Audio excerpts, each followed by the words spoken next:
जी नमस्कार। स्वागत है आपका अपने यूट्यूब चैनल आरएम क्लासेस में। आपने जो है पिछली कंप्यूटर क्लास को बहुत सारा प्यार दिया तो उसी से खुश हो गए भाई। जैसे अब सभी चैनल्स हरियाणा जीके की क्लासेस तो डाल ही रहे हैं, तो कंप्यूटर का सिलेबस जो है कहीं ना कहीं पीछे रह जाता है और ये 10 से 15 नंबर जो है आपके बहुत ज़रूरी हैं। अब सभी चैनल्स जो हैं हरियाणा जीके के पीछे लगे हुए हैं, तो हम करेंगे कंप्यूटर। ठीक है। और क्लास को शुरू करने से पहले आप लोगों के से एक छोटी सी रिक्वेस्ट है। ये है हमारा टेलीग्राम चैनल। ठीक है। ये देखिए आप यहाँ पर जो अब सब कुछ जो एक इंसान भाई सारे सब्जेक्ट तो नहीं पढ़ा सकता ना, तो क्या है कि हमने टेलीग्राम चैनल बना रखा है। इसमें जो है हरियाणा जीके या फिर कुछ भी है स्टैटिक जो जीके है उससे रिलेटेड, या फिर करंट अफेयर्स के जितना टॉपिक्स होते हैं छोटे छोटे डेली के जितने भी होंगे, और नोटिफिकेशंस हर चीज़ की नोटिफिकेशन की वीडियो बनाना भी अच्छी बात नहीं है भाई। यूट्यूब जो है भरा पड़ा है इस तरह की जितने भी नोटिफिकेशन हुए हैं, कोई भी नोटिफिकेशन वगैरह होया या कुछ भी होया, और हरियाणा जीके इन सारी चीज़ों से जो है यूट्यूब भरे पड़ा है। ठीक है। यूट्यूब चैनल बहुत सारे हैं, वो सुबह से शाम तक बहुत सारा कंटेंट जो है वो मिल रहा है आपको। तो थोड़ा सा अलग हमने क्या सोचा, हम जो है यहाँ पर टेलीग्राम चैनल में आपको नोटिफिकेशन भी मिलेंगे, प्लस आपको जो है स्टैटिक जीके भी मिलेगी, जो स्टैटिक जीके होती है वो भी मिलेगी, करंट अफेयर्स भी यहाँ पर होते हैं, और भी जो है बहुत सारे छोटे छोटे टॉपिक्स होते हैं जो आप यहाँ से कवर कर सकते हैं। हर चीज़ के लिए वीडियो पे डिपेंड रहना भी मेरे ख्याल से ठीक नहीं है। तो अपना जो कीमती समय बचाने के लिए आप टेलीग्राम चैनल को ज़रूर ज्वाइन करें। यहाँ पर सिर्फ़ और सिर्फ आपके काम की चीज़ें हैं, कुछ भी ऐसा कोई ना तो कोई एडवर्टीज़मेंट है ना ऐसा कुछ है, सिर्फ आपके काम की चीज़ें हैं। तो ये सारी चीज़ें जो है आप यहाँ से चेकआउट करें। और अगर आप लोग जो है अपनी किसी भी प्रॉब्लम को डिस्कस करना चाहते हैं, तो ये अपना ग्रुप है द HSC अड्डा। दोनों लिंक यूट्यूब जो चैनल है अपना उसके डिस्क्रिप्शन में डाल रखे हैं दोनों के लिंक, तो आप इन दोनों को ज्वाइन करें। यहाँ पर आप अपना कुछ भी डिस्कस कर सकते हैं, फॉर्म से रिलेटेड हो गया, या आपको कोई प्रॉब्लम आ रही है, या फिर भर्तियों को लेकर जैसे अभी चल रहे हैं ना, कोई भी पेंडिंग भर्ती है उनको लेकर चल रहा है प्रोग्राम, और नए CET को लेकर। तो इन सारी चीज़ों को आप यहाँ पर डिस्कस कर सकते हैं। तो इन दोनों को जो है टेलीग्राम चैनल को ज़रूर सब्सक्राइब करें, और ये ग्रुप जो है इसको ज़रूर ज्वाइन करें। ठीक है। चलिए अब हम अपनी क्लास शुरू करेंगे। चलिए जी अब हम अपनी क्लास शुरू करेंगे, बहुत टाइम लगा दिया वहाँ पर। क्वेश्चन है, निम्नलिखित में से कौन सी कमांड का उपयोग सारे टेक्स्ट का चयन करने के लिए किया जाता है। जब पूरा का पूरा टेक्स्ट हमने जो है सिलेक्ट करना है, मान लीजिए ये वाला पेज है हमारा, ये पूरा का पूरा सिलेक्ट करना है। ये वाला पेज कहाँ गया, अरे पेन बड़े भाव खा गया। ये पूरा वाला पेज जो है अगर हमने सेलेक्ट करना है तो हम क्या करेंगे, Ctrl+A का प्रयोग करेंगे। किसका, Ctrl+A का प्रयोग। और उससे अलग क्या है कि किसी भी फाइल का पूरा जो कोई डॉक्यूमेंट है हमारा, उसका जो है पूरा ये जितना भी मटेरियल होता है, पूरा का पूरा टेक्स्ट इसको सेलेक्ट करने के लिए, किसी भी हमारी फाइल का पूरा टेक्स्ट सेलेक्ट करने के लिए किसका प्रयोग करेंगे, Ctrl+A का। इसके अलावा जैसे हमारे क्या होते हैं, डॉक्यूमेंट्स होते हैं, हमारी फाइल्स होती हैं, फोल्डर होते हैं ना, फोल्डर होते हैं हमारे कंप्यूटर में, हम बना के रखते हैं फोल्डर, और उसमें जैसे हमारे बहुत सारे फ़ोटो हैं और हमने एक अलग से फोल्डर बना दिया उसका, तो उसको सेलेक्ट करने के लिए भी किसका प्रयोग करेंगे, हम Ctrl+A का प्रयोग करेंगे। नेक्स्ट क्वेश्चन है, किस प्रोग्रामिंग लैंग्वेज को प्रोग्रामिंग लैंग्वेज की माँ, मदर ऑफ प्रोग्रामिंग लैंग्वेज कहा जाता है। तो ये है जी, जो सब लैंग्वेज की माँ है वो है C+। तो जो है पहले तो C होगा ना, उसके बाद C+ हो जाएगा, फिर C++ हो जाएगा। तो ये तो बच्चे हो गए ना, माँ कौन है, C है। ठीक है। और C लैंग्वेज जो है वो क्या है कि इसका प्रयोग जो इसका खोज किसने की थी, उनका नाम था डेनिस रिची। क्या नाम था, डेनिस रिची ने कब की थी इस लैंग्वेज की खोज, 1972 में जो है इसकी खोज की थी। और ये जो है सबसे पहली और सबसे ज़्यादा यूज़ करने वाली लैंग्वेज है, और सारी जो सॉफ्टवेयर प्लेटफॉर्म होते हैं उन पर सभी पर जो है ये क्या करती है, रन करती है। इसलिए इसको क्या बोलते हैं हम, C लैंग्वेज को मदर ऑफ प्रोग्रामिंग लैंग्वेज कहा जाता है। नेक्स्ट क्वेश्चन है, एक ऑपरेटिंग सिस्टम क्या होता है। ऑपरेटिंग सिस्टम मेरे ख्याल से अब तो सभी बच्चे जैसे समझते होंगे। ऑपरेटिंग सिस्टम एक क्या होता है एक प्रोग्राम होता है हमारा। ऑपरेटिंग सिस्टम क्या होता है? एक प्रोग्राम होता है। ऑपरेटिंग सिस्टम पर हमारे फ़ोन चलते हैं, हमारा जो है लैपटॉप चलता है और हमारा कंप्यूटर चलता है, जो भी हमारा पीसी होता है ऑपरेटिंग सिस्टम पर ही ये सभी काम करते हैं। ऑपरेटिंग सिस्टम क्या करता है? जो हमारे सॉफ्टवेयर होते हैं, अभी जैसे हम ऐप्स यूज़ करते हैं, हमारा कोई भी स्टडी ऐप है या फिर हम कोई गेम खेलते हैं, वो ऐप और जो हमारा फ़ोन का क्या बोलते हैं इसको, हार्डवेयर जो है, फ़ोन हमारा एक हार्डवेयर है, हमारे वाला फ़ोन, और जो हम गेम खेल रहे हैं वो क्या है? एक सॉफ्टवेयर है। वो एक ऐप जो है उसको हम क्या बोलते हैं? एप्लीकेशन। और एप्लीकेशन क्या होती है? एक सॉफ्टवेयर होता है। तो इन दोनों के बीच जो है बहुत ज़्यादा खिचड़ी बनेगी। हमारा जो फ़ोन है और ये जो हमारा गेम है, इन दोनों के बीच क्या करता है? एक पुल का काम करता है। मेरे ख्याल से बहुत अच्छे से समझ आई होगी ये चीज़ तो। और वैसे भी आजकल ऑपरेटिंग सिस्टम का सभी को पता होता है क्या होता है, ठीक है। उसके बाद है क्वेश्चन, प्रिंटिंग टेक्निक के आधार पर प्रिंटर कितने तरह के होते हैं? प्रिंटर होते हैं दो तरह के, एक होता है इम्पैक्ट प्रिंटर और एक होता है नॉन इम्पैक्ट प्रिंटर, ठीक है। ये सिर्फ दो ही प्रिंटर होते हैं। और हमने जो है इंकजेंट प्रिंटर वगैरह डिस्कस किया है, तो क्वेश्चन में जो जो आते रहेंगे उनको हम एक्सप्लेन करते रहेंगे। नेक्स्ट हमारा क्वेश्चन है CRT। क्या बोला है इसने? CRT मॉनिटर में CRT क्या है? तो CRT होता है कि कैथोड रे टेस्ट होता है। क्या होता है? कैथोड रे टेस्ट होता है। इसमें क्या होता है कि एक ट्यूब होती है, एक ट्यूब होती है, कैथोड रे ट्यूब होती है। क्या होगा? CRT इसमें क्या होगा? एक कैथोड रे ट्यूब, ठीक है। तो ऑप्शन सी जो इसका राइट आंसर होगा। CRT क्या होती है? कैथोड रे ट्यूब होती है। इसमें क्या होता है? कैथोड रे ट्यूब में इलेक्ट्रॉन होता है। क्या होता है? इलेक्ट्रॉन होता है। तो इसको हम क्या करते हैं, ज़्यादा जो इसको फास्ट करने के लिए और इसको एक एंगल देने के लिए, ताकि एक लाइट हो, यहाँ पर एक लाइट बने और एक इमेज क्रिएट हो, तो इसको हम ट्रिगर करने के लिए क्या करते हैं? एक इलेक्ट्रॉन डालते हैं, इसमें एक इलेक्ट्रॉन डालते हैं इसको फास्ट करने के लिए, और एक एंगल दे देते हैं ताकि ये क्या करे? यहाँ पर जो है एक पिक्चर क्रिएट करे, ठीक है। लाइट ये पड़ने पर पिक्चर को क्रिएट करे। नेक्स्ट क्वेश्चन है, किस प्रकार का इंटरनेट कनेक्शन सबसे सस्ता होता है? ये भी आजकल सभी को पता है कि DSL जो कनेक्शन होता है वो सबसे सस्ता होता है। और इसका पूरा नाम क्या है DSL का? D से डिजिटल, S से सब्सक्राइबर और L से लाइन हो गया, ठीक है। L से क्या हो गया? लाइन हो गया। तो DSL जो मॉडेम होता है वो क्या होता है? सबसे सस्ता होता है। इसमें क्या होता है? कंप्यूटर या राउटर को किससे कनेक्ट करते हैं हम? टेलीफोन लाइन से कनेक्ट करते हैं, ठीक है। और इसमें क्या होगा? जो इंटरनेट कनेक्शन है उसको, जो जिस कनेक्शन के लिए क्या होगा? डिजिटल सब्सक्राइबर लाइन सेवा उसको प्रदान कर दी जाएगी। इसको क्या बोला जाता है? ब्रॉडबैंड। ब्रॉडबैंड भी इसको जो है बोला जाता है। नेक्स्ट क्वेश्चन है, और DSL जो है क्या है? इसने जो क्वेश्चन पूछा है ये सबसे सस्ती इंटरनेट जो है सेवा है। नेक्स्ट हमारा क्वेश्चन है, किस कंपनी के लिए पावर पॉइंट को बनाया गया था? मूल रूप से किस कंपनी के लिए पावर पॉइंट को बनाया गया था? तो एप्पल मैकिन्टोश के लिए जो है पावर पॉइंट को बनाया गया था। पहले इसको जो है प्रेजेंटेटर भी नाम दिया गया था। प्रेजेंटेटर इसको बोला जाता था। ये प्रेजेंटेशन देने के लिए इसका प्रयोग किया जाता था। और इसमें जो है 1987 में इसको क्या किया गया था? रिलीज़ किया गया था पावर पॉइंट को। और किस कंपनी के लिए रिलीज़ किया गया था? एक कंपनी थी, सॉफ्टवेयर कंपनी, फोरथॉट इंक। फोरथॉट ज़्यादा लंबा नाम हो जाएगा। फोरथॉट इंक एक कंपनी थी। इसके लिए किसने बनाया था? रॉबर्ट गैरिक्सन्स। एक रॉबर्ट गैरिक्सन्स था और दूसरा नाम था डेनिस, ठीक है।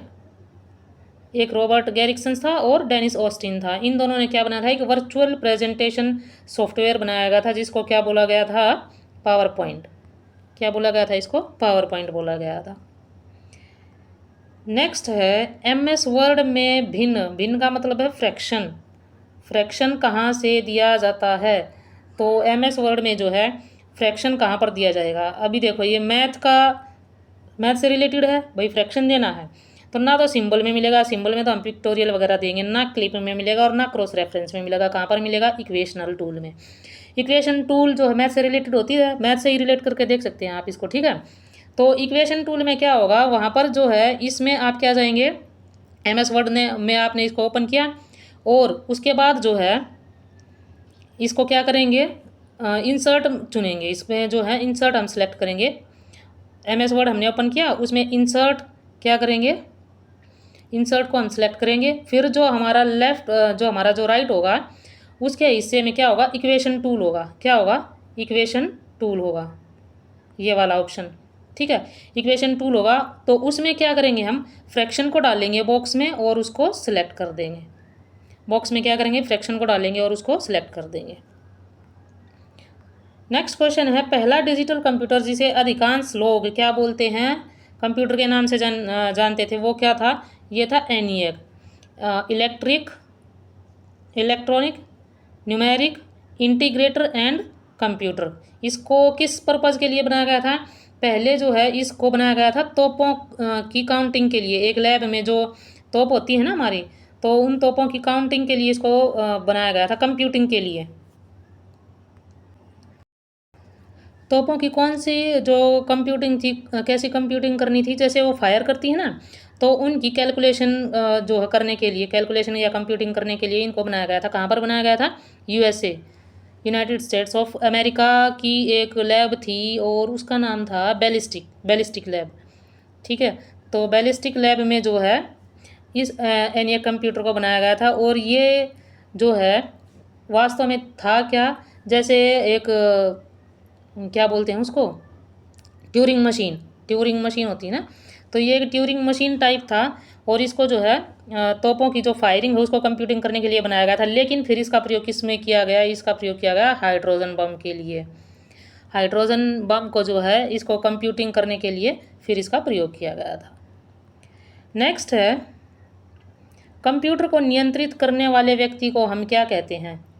भाई इस क्वेश्चन में है ना सब पजल हो सके हैं। मेरा तो बड़ा पजल का काम रहेगा, क्योंकि देखो कोई भी जो है क्या करेंगे, कंप्यूटर को नियंत्रित कंट्रोल करने वाले को कभी तो हम बोल देंगे कंट्रोलर भी हो सकता है, हमारे दिमाग में ये भी आ सकता है कि प्रोग्रामर हो सकता है, हमारे दिमाग में ये भी आ सकता है कि एनालिस्ट हो सकता है। लेकिन इनके लिए अलग अलग डेफिनेशन है। जो प्रोग्राम को कंट्रोल करेगा प्रोग्रामर, कंट्रोलर ये अलग हो है, एनालिस्ट अलग हो है। जो कंप्यूटर को नियंत्रित करता है HSC मानती है, उसका नाम है लाइववेयर।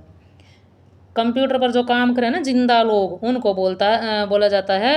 और जिंदा लोग को तो इसने कंट्रोल करेंगे, तो लाइववेयर किनको बोला जाता है, जो लोगों द्वारा जो कंप्यूटर पर काम करने वाले लोग होते हैं ना, उनको क्या बोला जाता है, लाइववेयर का बोला जाता है। ठीक है जी। और नेक्स्ट है, ऑपरेटिंग सिस्टम का क्या मतलब है। ऑपरेटिंग सिस्टम का मतलब क्या है, ये जो है अभी अभी आपने किया था ना, ऑपरेटिंग सिस्टम का मतलब क्या है, सिस्टम सॉफ्टवेयर है। ये एक जो ऑपरेटिंग सिस्टम होता है वो क्या होता है, एक सिस्टम सॉफ्टवेयर होता है। इसमें क्या होता है, हमारे सभी डाटा होते हैं, हमारी सारी डायरेक्शंस इसमें होती हैं। और क्या करता है, हार्डवेयर और सॉफ्टवेयर के बीच में एक पुल बनाता है। जैसे बताया था ना, हमारा एक गेम है और हमारा जो फ़ोन है, तो जो ऑपरेटिंग सिस्टम होगा वो इन दोनों को क्या करेगा, बैलेंस बना के रखेगा।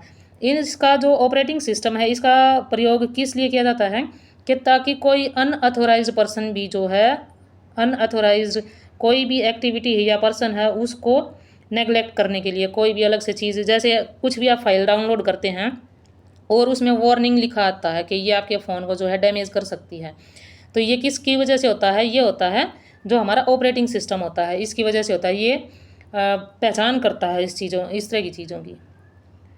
नेक्स्ट क्वेश्चन है, प्रारंभिक कंप्यूटर जिनका उपयोग करते थे, जो कि बहुत बड़े होते थे और केवल व्यवसायों, विश्वविद्यालयों या फिर सरकार के पास जाते थे, उनमें किस चीज़ का प्रयोग होता था, उनमें होता था भैया वैक्यूम ट्यूब्स का। तो वैक्यूम ट्यूब्स जो है ये कौन सी जनरेशन के कंप्यूटर में यूज़ हुई थी, ये हुई थी फर्स्ट जनरेशन के कंप्यूटर में। फर्स्ट जनरेशन के कंप्यूटर कब से माने जाते हैं, 1945 से इनको जो है माना जाता है। और वैक्यूम ट्यूब जो हमारी ये टेक्निक थी, इसका इसमें प्रयोग होता था। इसमें क्या होता था, पंच कार्ड, जो पंच कार्ड होते थे, पंच कार्ड का प्रयोग होता था। और क्या होता था इसमें, पंच कार्ड का प्रयोग होता था और मशीन लैंग्वेज इसमें यूज़ होती थी। ठीक है, तो ये सारी चीज़ें आपको जो है, मशीन लैंग्वेज, ये सारी चीज़ें आपको याद रखनी है।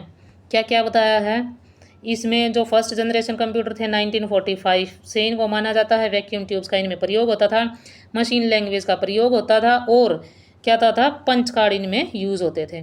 तो इस तरह से जो है आप किसी चीज़ों को रिलेट करके याद कर सकते हैं।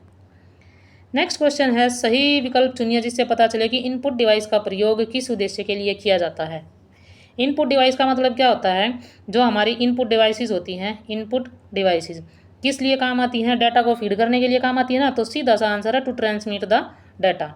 हमारा जो डाटा होता है, हम क्या करते हैं, कंप्यूटर को डाटा देते हैं, सिग्नल्स देते हैं। जैसे इनपुट डिवाइसेस कौन कौन सी हो जाएंगी, कीबोर्ड हो गया, माउस हो गया, ये सारी चीज़ें क्या होती हैं, हमारी इनपुट डिवाइसेस होती हैं। पहला इलेक्ट्रॉनिक मेल किसने और कब भेजा था। तो पहले इंसान थे रे टॉमिल्सन इन 1971। अभी इसमें जो है बहुत सारे कन्फ्यूजन्स भी हैं, लेकिन जो HSC ने यहाँ माना है भाई उसी को डिस्कस करेंगे, ठीक है। तो रे टॉमिल्सन जो है वो माने गए हैं पहले इलेक्ट्रॉनिक मेल जिन्होंने भेजा था। और कब भेजा था, 1971 में। हालांकि जो है USA ने इंडिया के एक साइंटिस्ट थे, क्या नाम था उनका, शिवा नाम था, पूरा नाम था VA शिवा अयुदरई जो है, इस तरह से कुछ करके नाम था उनका। और 1982 में उन्होंने एक प्रोग्राम बनाया था जिसको बोला गया था ईमेल। इन्होंने एक प्रोग्राम बनाया था जिसको बोला गया था ईमेल 1982 में। ये जो है अमेरिकी सरकार ने इसको आधिकारिक तौर से इसको माना था और इन्होंने बनाया था ये 1978 में। लेकिन बोला जाता है कि 1971 में पहला इलेक्ट्रिक मेल भेजा गया था, पता नहीं कैसे। 78 में इन्होंने ये बनाया था। ये सारी चीज़ें जो हैं अथोराइज्ड हैं, HSC इनको सही मानती है। तो जो शिवा अयुदरई थे उन्होंने 1978 में प्रोग्राम बनाया था जिसको क्या बोलते हैं, हम ईमेल बोलते हैं। और जो अमेरिकी सरकार है 1982 में उन्होंने इसको वेरीफाई किया था। नेक्स्ट क्वेश्चन है, माइक्रोसॉफ्ट वर्ड किस प्रकार का सॉफ्टवेयर एप्लीकेशन है। माइक्रोसॉफ्ट वर्ड बहुत ज़्यादा यूज़ होने वाला है और ये क्या है, एक वर्ड प्रोसेसर है।